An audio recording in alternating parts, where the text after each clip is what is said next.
இது முதல் முறையாக விநாயகரை எப்பவுமே நீங்கள் வணங்கணும் அப்படின்னு சொன்னால் எல்லா கோவிலிலும் எல்லா ஒரு சக்தியும் உண்டு. நம்ம முன்னோர்கள் வந்து கட்டி வச்சது எல்லாமே ரொம்ப பவர்ஃபுல்லான வேலைகளை செய்து வச்சுருக்காங்க. அந்த காலத்தில் முதல் கடவுளை உருவாக்குறதே, தெய்வ வடிவம் உருவாக்குனதே முதல் கடவுள் விநாயகர் தான். இதுக்கப்புறம் தான் எல்லா கடவுளுமே உருவ வழிபாட்டில் உலகத்துக்கு கொண்டு வந்தாங்க. அப்போது மனிதர்கள் தான் அதை உருவாக்குனாங்க. கடைசியில் மகான்கள் எல்லாம் அங்கே வந்து ஜீவ சமாதி ஆனாங்க. அப்போ மனிதராக பிறந்தவர்கள் எல்லாம் மகானாக மாறின ஒரே சக்தி முதல் கடவுள், முதல் விநாயகரை கும்பிட்டுட்டு தான் செஞ்சுருக்காங்க. அப்போ எல்லா பேருமே ஓம் நல்ல கணபதியே நாங்காலமே தொழுதால் அல்லல் வினைகளெல்லாம் அகிலமே சொல்லறியே தும்பிக்கை யான்காலில் விழுதால் வினைதீரும் நம்பிக்கை கொண்டே நமக்கு விநாயகனார். இது அந்த காலத்தில் துதிப்பாட்டு பாடி ஒரு காரியத்தை ஆரம்பிப்பாங்க. அப்போ இனிமேல் உங்கள் வாழ்க்கையில் நீங்கள் வீட்டிலேருந்து கிளம்பி தொழிலுக்காக இருக்கட்டும், ஒரு காசு பணம் வாங்க போகிறதா இருக்கட்டும், உங்கள் வாழ்க்கையில் ஏதாவது ஒரு கோர்ட்டு விவகார பிரச்சனைகளுக்காக இருக்கட்டும், ஒரு கல்யாணமாக இருக்கட்டும், நல்ல விஷயங்களாக இருக்கட்டும், எல்லாத்துக்குமே நீங்கள் வீட்டிலேருந்து கிளம்பி எத்தனையோ சகனங்களெல்லாம் நீங்கள் பார்த்துட்டு ஒரு காரியம் நடக்குமா நடக்காதான்னு நினச்சிட்டு நீங்கள் போவீங்க. அதுக்கு எல்லாத்துக்கும் ஒரே பரிகாரம் என்னென்னா, முதல் போன உடனே நீ வீட்டை விட்டு கிளம்பி ஏதாவது ஒரு விநாயகர் கோயிலுக்குள்ளே போய் ஒரு முறை தான் நீங்கள் சுற்றணும். 3 முறை விநாயகர் கோயிலை சுற்றவே வேண்டாம்.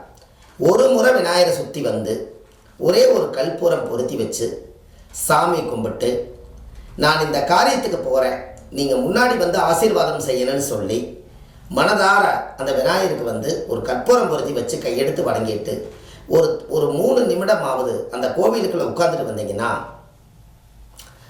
உங்களுக்கு உங்கள் உடம்பில் இருக்கக்கூடிய நெகட்டிவ் எல்லாம் அந்த கோயிலுக்குள்ளே உள்ள நுழையும் போது அந்த விநாயகர் கோயிலுக்குள்ளே பூஜை பண்ணி அந்த பாசிட்டிவ் எனர்ஜி அதில் இருக்கும். அந்த பவர் வந்து உங்களுக்கு ரொம்ப சக்தி வாய்ந்தது. அதனால் ஒரு 3 நிமிஷமாவது, ஒரு 5 நிமிஷமோ 10 நிமிஷமோ முடிஞ்சால் உங்களுக்கு எவ்வளோ நேரம் உட்கார முடியுமோ உட்காந்து அந்த சக்தியும் அருளையும் பெற்றுட்டு, அதுக்கப்புறம் ஒரு போகிற காரியத்துக்கு போகும்போது ஒரு ராஜகனி, ஒரு எலுமிச்சம்பழம் எப்பவுமே உங்களுக்கு அது பரிகாரமாக வச்சுக்கோங்க. எப்பவுமே போகிற இடத்துல ஒரு எலுமிச்சம்பழத்தை நீங்கள் கையில் வச்சுட்டு நீங்கள் எந்த காரியத்துக்கு போயிட்டு வந்தாலும் அந்த காரிய வெற்றியோடு வரும். வெற்றி இருக்கும். ஒரு நெகட்டிவான எனர்ஜி எல்லாமே வெளியே போய் ஒரு பாசிட்டிவான எனர்ஜி உங்களுக்கு வரும். அதற்கு இந்த விநாயகருடைய வழிபாடு, ஒரு துதி ஒன்று படித்து வச்சுக்கோங்க. விநாயகருடைய வழிபாடு, விநாயகர் கோயிலில் போனால் அந்த துதியை பாடி சாமி கும்பிட்டு வந்தாலே போதும். ஒரு முறை சுற்றுங்க. எந்தெந்த கோவிலில் எத்தனை சுற்றணுங்கிறதெல்லாம் பதிவில் நிறையா கொடுக்க போகிறேன், நீங்கள் இதை பாருங்கள். அதனால் விநாயகர் கோயிலில் போய் இந்த வழிபாடு செஞ்சுட்டு வாங்க.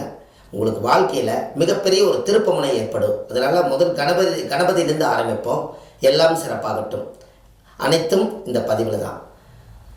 நீங்கள் நல்லபடியாக இது ஒரு ஆன்லைன்லேயே நம்ம ஜாதகம் பார்க்குறோம். அதனால் இது எல்லாமே வள்ளுவர் வாக்குன்னு யூடியூப் சேனல் வச்சுருக்கேன்.